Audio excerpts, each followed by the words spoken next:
Então, agora nós vamos falar do transtorno bipolar, do transtorno de ansiedade e também de comunicação de más notícias. O transtorno bipolar, é importante a gente conversar sobre esse assunto, gente, porque em termos epidemiológicos está havendo uma mudança grande. Como vocês vão ver aqui, eu trouxe alguns dados de 2019 que justifica a gente preocupar com o transtorno bipolar no idoso. Então, algumas considerações aí que são importantes. O transtorno bipolar foi separado dos transtornos do humor. Isso é uma diferença importante comparado ao DSM-5.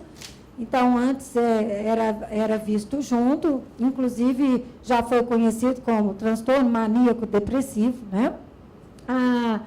Hoje, o transtorno bipolar fica classificado entre os transtornos do espectro de esquizofrenia e os transtornos depressivos. Então, ganhou um espaço à parte. Ele se divide em transtorno bipolar tipo 1 ou bipolar tipo 2. O bipolar tipo 1 é o antigo maníaco depressivo ou psicose afetiva, que foi descrito no século XIX.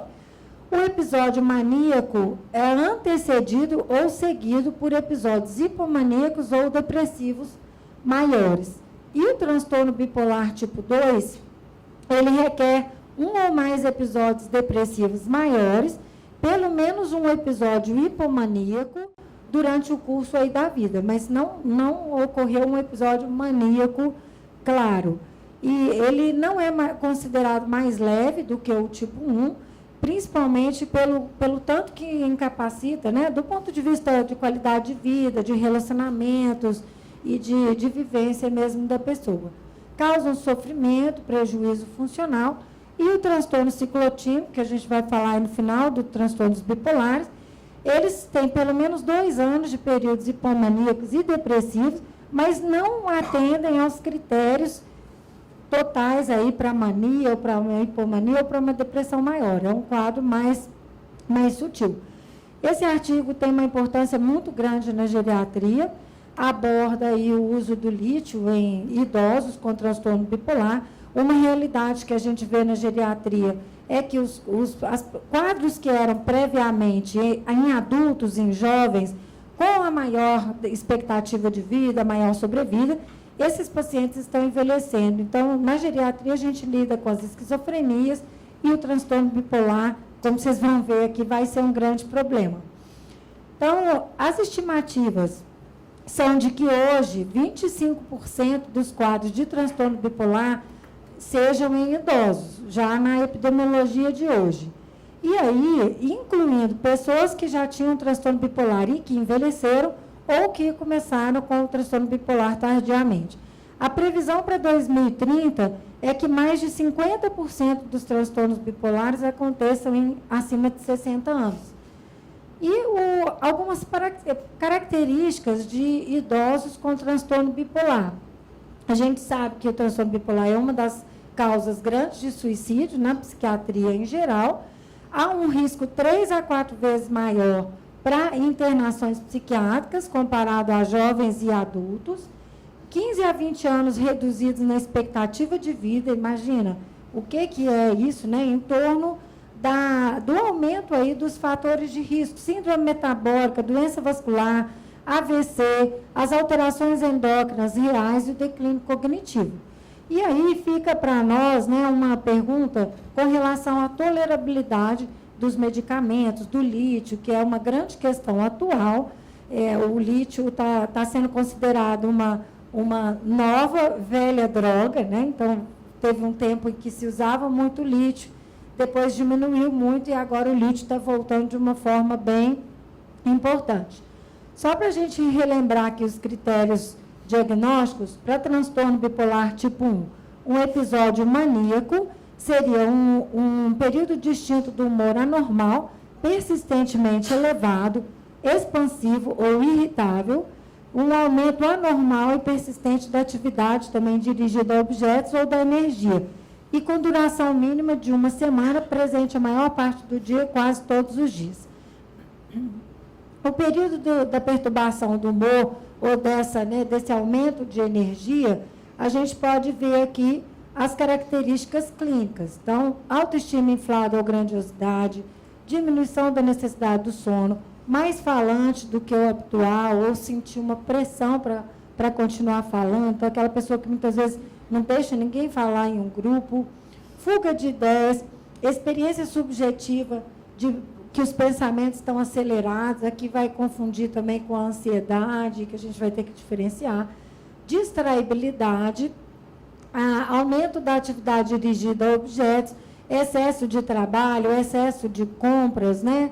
Excesso de estudo, excesso de atividade sexual e o envolvimento com atividades que podem ser aparentemente prazerosas, mas que podem depois ter consequências dolorosas. Por exemplo, excesso de compras, e aí a pessoa vai no shopping e compra lá 5 mil, 10 mil reais, né? Coisas realmente desproporcionais, compra apartamento, faz dívidas, abre empresa, e depois, quando a pessoa sai do episódio maníaco, ela entra em contato, né, com as perdas que aconteceram do ponto de vista familiar, laços de que foram desfeitos, dívidas que foram feitas, e aí cai num período aí de consequências extremamente dolorosas. A perturbação do humor é grave ao ponto de provocar um prejuízo do ponto de vista social, profissional, pessoal, com outras pessoas. Essas características, elas são percebidas e relatadas pela família, mesmo que o paciente não tenha percepção disso, não é atribuível a uma substância ou então a outras condições médicas, ou seja, um diagnóstico de exclusão.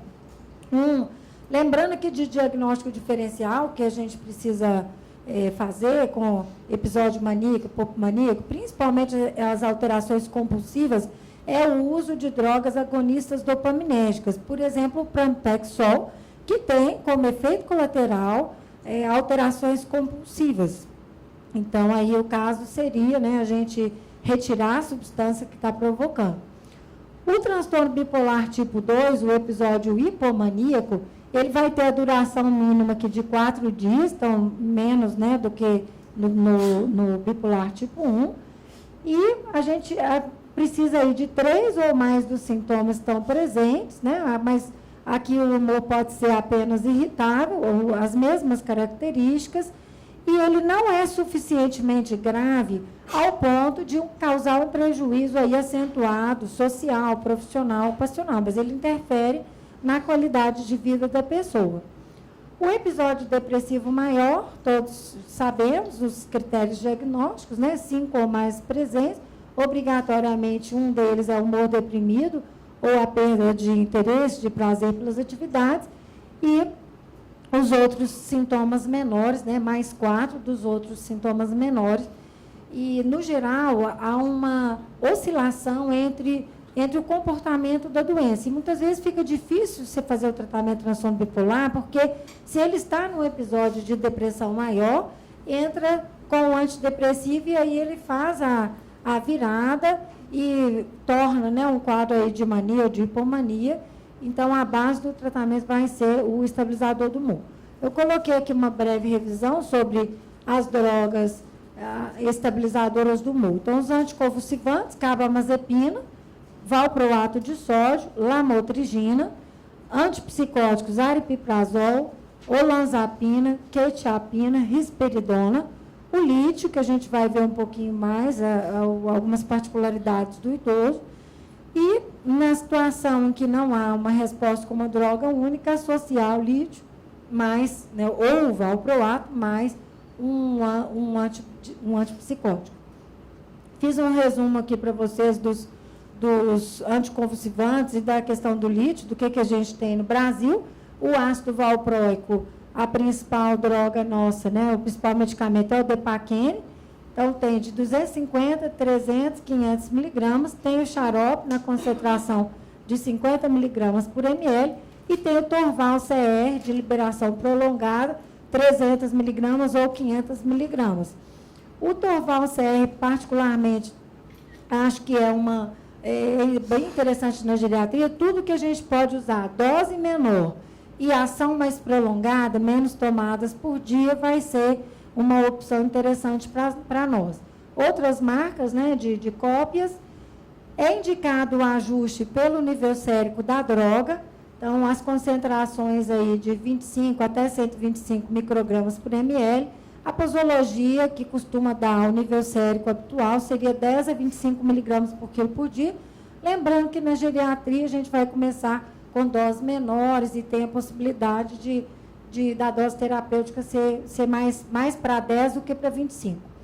O divalproato, o nome comercial de pacote, de 250 a 500 miligramas, tem também, né, o de liberação prolongada e a cápsula gelatinosa com uma dose menor, 125 miligramas. A carbamazepina, o Tegretol CR, que tem também na forma de apresentação de suspensão oral e outras marcas aí similares. A lamotrigina, o Lamictal, outras marcas de copo, então o Lamitor CD e outras. A gente começa com doses baixas, 25 miligramas, e aí aumentamos 25 miligramas por semana. Lembrar que a lamotrigina pode dar reações alérgicas cutâneas, então ficar atenta à presença de prurido e alterações cutâneas, e aí ficaria inviável prosseguir na dose. Muitas vezes a gente começa até com meio comprimido de 25 para poder tatear mais lentamente a dose. A oxcarbazepina, que seria o trileptal, cápsulas de 300 e 600 miligramas, na geriatria a gente vai ficar mais com a dose de 300. Uma vantagem da oxcarbazepina é que não há necessidade da monitorização plasmática, isso tem uma vantagem mesmo, né, na geriatria. Então, as indicações para uso de anticonvulsivante: crise convulsiva, mania, principalmente aí ácido valproico, carbamazepina, a gente vai ver, o lítio, né, também tem, não é aqui separado, mas tem um papel importante. A manutenção do equilíbrio do transtorno bipolar e evitar as viradas, nevralgia do trigêmeo, nevralgia pós-herpética e também na profilaxia de enxaqueca. Eles podem também ser adjuvantes aí ao tratamento da ansiedade, ao tratamento da depressão, em que a gente quer potencializar as drogas antidepressivas. Então, são várias as indicações off-label, né? Além das indicações da bula. O lítio tem uma atuação em inibir essa enzima GSK3-beta, e aí uma das drogas que a gente tem no mercado é o carbolítio. Um problema no mercado brasileiro é o fato da gente não ter 150 miligramas, que é a dose preconizada para começar o tratamento do idoso, né? Nós temos de 60 e é cápsula, ou seja, vai ser complicado, você não vai conseguir partir. Tem também o CR de 450, outras marcas que também tem, no geral, são cápsulas e são de liberação prolongada. Nesse caso, a gente vai precisar mandar para o laboratório de manipulação, pedindo a recapsulação, né, da droga, e é importante que seja uma droga de boa qualidade, adquirida, por exemplo, o carbolítio, e fazer essa divisão da dose por questão de qualidade mesmo. A manipulação do lítio, o lítio já é uma droga perigosa em vários aspectos para a gente usar. Já pensou mandar fazer manipulado? Fica bem complicado. Algumas particularidades aí com relação à prescrição no idoso. Precisa ser guiada pelo nível plasmático, isso na geriatria mais ainda do que no adulto. Para o adulto, se considera 0,8 a 1,2 mEq por litro. Só que lá no laboratório vem esse valor de referência. E 0,8 é considerado para o idoso a dose máxima. Então, a gente vai manter para o idoso a concentração sérica de 0,4 a 0,8. Nós não podemos seguir essa indicação habitual do laboratório. E, infelizmente, os laboratórios ainda não modificaram e colocaram, né, separado qual que é a indicação para o adulto, embora isso esteja muito claro na literatura. A coleta do sangue, ela precisa ser feita 11 a 13 horas, habitualmente 12 horas, após a ingestão da última dose, e fazer a primeira coleta 4 a 5 dias depois do começo do tratamento. Então, essa coleta vai precisar ser seriada a cada semana, depois a cada 15 dias, depois por mês, de acordo com o aumento progressivo e lento da droga e também com a tolerância, a efetividade, né, e a necessidade assim, de se estabilizar. Pode ser que 0,4 de concentração sérica já seja terapêutico, a gente vai acompanhar muito mais pela clínica do que pelo nível sérico. Em termos de resposta clínica, os questionários, por exemplo, de qualidade de vida, a avaliação clínica do próprio paciente, dos familiares, é mais importante. Em termos de prevenção de intoxicação, aí é fundamental o acompanhamento sérico. Ajustar, após o ajuste da dose, que tiver tudo estável, a gente pode manter a cada 3 meses, né? No idoso, a literatura fala até 6 meses no adulto, acho tempo demais na geriatria. Níveis acima de 1,5 de concentração colocam em risco a vida. E a posologia a gente começa com 150, pode começar até uma vez ao dia, depois aumentar para 2 vezes ao dia, 150 de manhã, 300 à noite, 300 de 12 em 12, 300 de manhã, 450 à noite, 450 de 12 em 12. No geral, a gente não vai precisar passar de 900 miligramas, mas tem pacientes aí que pode, né, usar até 1.200, mas vão ser casos realmente separados, né? Não é o geral. Um efeito adverso importante do lítio é a hiponatremia. Vários outros efeitos estão presentes, alguns de maior preocupação no idoso, um deles é a insuficiência renal. Então, do ponto de sistema nervoso central, tremor, sedação, fraqueza, sensação de cansaço, fadiga, disforia, alterações do humor, inquietação, cefaleia, incoordenação motora, hipertensão intracraniana benigna, visão turva, cardiovascular, bradicardia, alterações aí de onda T, miocardite, hematológicos, leucocitose, leucopenia, eosinofilia, anemia, alterações também de plaquetas, alterações endócrinas, uma preocupação maior com a tireoide, então é importante fazer o acompanhamento tireoidiano, pode ser alterações clínicas ou subclínicas, tireotoxicose, hiperparatireoidismo, ganho de peso. Ganho de peso é importante no adulto também, né? Então, na geriatria, a gente tem um pouco menos de problema com ganho de peso. A gastrointestinal, os efeitos adversos habituais, náusea, vômito, as alterações gastrointestinais, gosto metálico, boca seca, geniturinárias, alterações de poliúria, polidipsia. A pele também pode ter alterações, por exemplo, presença de acne, dermatites. E o que preocupa é a possibilidade de intoxicação. Se é uma intoxicação leve, com presença aí de ataxia, tremores, fasciculações musculares, fala arrastada, que pode ser um sinal aí de letargia, de hiponatremia, disartria, confusão, sedação, apatia, diarreia, náuseas, vômitos, a conduta seria a suspensão do lítio, a hidratação, reposição de sódio, acompanhamento da função renal, mas não é algo que vai trazer maiores preocupações. Os casos moderados a graves, eles podem necessitar terapia intensiva e podem também levar a um comprometimento renal importante. Se é um idoso que já tem um clearance, por exemplo, abaixo de 60, já é um idoso que a gente tem que ficar em alerta e talvez até nem usar o lítio.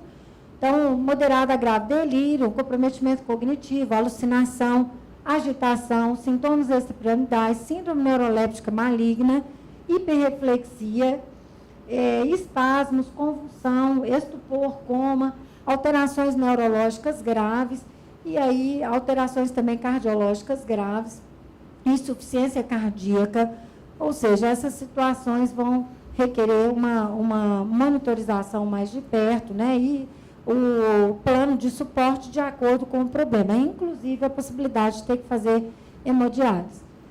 Existem vários medicamentos que interagem com o lítio e aumentam o nível sério.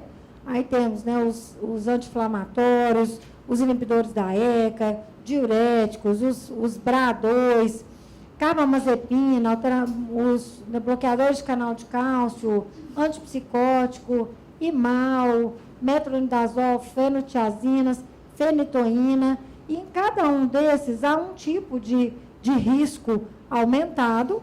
No geral, há uma tendência a se aumentar o nível sérico do lítio e provocar a intoxicação. As indicações do lítio na geriatria, elas seriam a mania, os estados mistos, transtorno bipolar tipo 1 e tipo 2, potencialização de antidepressivos, naqueles casos de depressão refratária, redução do comportamento suicida, que é uma droga que faz muita diferença em termos de tratamento, né, de transtorno bipolar ou outras causas de risco de suicídio, agressividade, comportamento antissocial, impulsividade, e também na situação de jogo patológico, que é um tipo de alteração compulsiva. Alguns cuidados especiais para a prescrição em idosos. Então, a dosagem sérica e a função renal a cada 3 meses. Se o paciente tem um clírice já estimado abaixo de 60, ele já é um paciente para a gente repensar a indicação do lítio. Ou então, se ele tem uma redução progressiva da função renal, que seria 5 ml por minuto em 1 ano, ou mais do que 10 ml por minuto em 5 anos. A concentração sérica, já falamos, o risco aí, se precisar e não tiver outro jeito, e tiver que entrar com uma droga que aumenta o nível sérico do lítio, é interessante medir a dosagem sérica a cada 5 a 7 dias. E em situações de desidratação, a gente sabe que vai potencializar muito o risco de uma insuficiência renal aguda, inclusive com necrose tubular. Então, é importante fazer a reidratação o mais precoce possível. Agora eu vou falar mesmo alguns detalhes aqui em termos de tratamento bipolar, que eu acho que são coisas, né, que se for pedir de alguma forma, acho que é importante vocês estarem atualizados. Então, o lítio ainda é considerado um padrão ouro para tratamento de transtorno bipolar. Apesar de todas essas dificuldades, né? E como está vindo com tudo, na psiquiatria, na geriatria, eu acho que vale a pena vocês reverem. Essa revisão de 2019, ela teve o objetivo de melhor compreender a tolerância, eficácia do uso do lítio em idosos. Ele parece ser realmente efetivo, mais do que os outros medicamentos, em termos de tratar a mania e hipomania. Há uma limitação, que seria um pequeno número de estudos, que são predominantes estudos abertos, retrospectivos, e tem um estudo só que é controlado, randomizado, duplo cego. Então, isso dificulta. Se não tem estudos controlados, randomizados, nós não temos meta-análise, né? Então, precisa crescer muito estudos com relação ao uso do lítio em idosos. Ainda é pouco esclarecido, e a gente precisa não só achar que todo idoso, né, que a gente vai ter um risco muito grande de não usar, como também não achar que o lítio vai ser para todos, os riscos mesmo de iatrogenia que a gente corre aí na geriatria. Esse outro artigo é muito importante, é o único estudo randomizado, controlado, duplo cego, que foi feito exclusivamente em idosos com uso de lítio. Foi publicado, a primeira vez ele foi publicado em 2010, e agora, né, em 2017, teve, né, os resultados mais finais. Então, ele comparou a tolerância e eficácia de lítio versus o de valproato. Foram 224 idosos acima de 60 anos, ambulatoriais e internados. Quadros de mania, hipomania ou transtorno misto. A concentração sérica-alvo foi manter em torno de 0,80 a 0,99 do lítio e do divalproato também. O acompanhamento foi feito por 9 semanas. Os participantes que tiveram uma resposta inadequada à crise de mania, de hipomania, foi associada à risperidona, porém em aberto, não estava no randomizado controlado do cego, né? Então, se sabia quem estava tomando a risperidona. Os resultados, as taxas de perda foram semelhantes. Então, foi 14% e 18% para o lítio, né? 3% foram semelhantes nos dois grupos, tá? Não diferiram também com relação ao efeito colateral sedação. O grupo de lítio teve mais tremor. A concentração sérica foi semelhante nos dois grupos. Houve um maior índice de melhora comparando os dois. O lítio deu uma melhora clínica maior do que o divalproato. 9 semanas após, no entanto, não houve uma diferença na taxa de resposta. Então, embora que tenha sido, né, feito por questionários e teve uma resposta mais rápida, no final do estudo eles não conseguiram demonstrar isso. O que acontece muito com esses estudos de drogas em nível psiquiátrico, né? Só no ano passado que se conseguiu aquele estudo enorme, que foi até análise de rede, que mostrou diferença de eficácia de ação de antidepressivos. A necessidade aí da risperidona, ela foi também semelhante nos dois grupos, e tanto o lítio quanto o divalproato foram adequadamente tolerados, eficazes, né? E os autores colocam como uma impressão de que o lítio tem um resultado melhor do que o divalproato, tá? Mas eles não conseguiram comprovar isso efetivamente. Voltando para aquele outro artigo de 2019, coloca o tratamento, né, como passo 1, passo 2, passo 3, passo 4, aí, os níveis, né, 1, 2, 3 e 4, com relação às drogas que existem no mercado. Há várias drogas que são recomendadas em guidelines internacionais, mas o que se coloca é essa necessidade de comprovação e de mais estudos duplo cego, randomizado, controlado e de necessidade de meta-análise. Então, apesar das limitações de qualidade de estudo, essas drogas mais recomendadas, eu fiz um resumo, né, que não daria tempo da gente ver cada um detalhadamente. Então, para episódios depressivos, lurazidona, que a gente não tem aqui no Brasil, lamotrigina, que é uma que tem sido assim, muito bem usada e cotada como controle, né, de episódio depressivo em paciente bipolar, a quetiapina, a azenapina e o lítio. E na mania hipomania, o lítio de novo, ou seja, o lítio considerado tanto, né, para as duas fases do transtorno bipolar e parece ter uma eficácia melhor na manutenção. Aí, para mania e hipomania, valproato, azenapina, quetiapina, risperidona, menor evidência para carbamazepina e gabapentina. Embora aqui a gente saiba das indicações para dor neuropática, dor pós-herpética, controle de convulsão, no controle comportamental, emocional, ele tem se mostrado pior do que as outras drogas. A redução do risco de suicídio disparado o lítio. Então, pacientes graves a gente precisa pensar, né? E os pacientes com refratariedade ao tratamento, avaliar a possibilidade de ECT.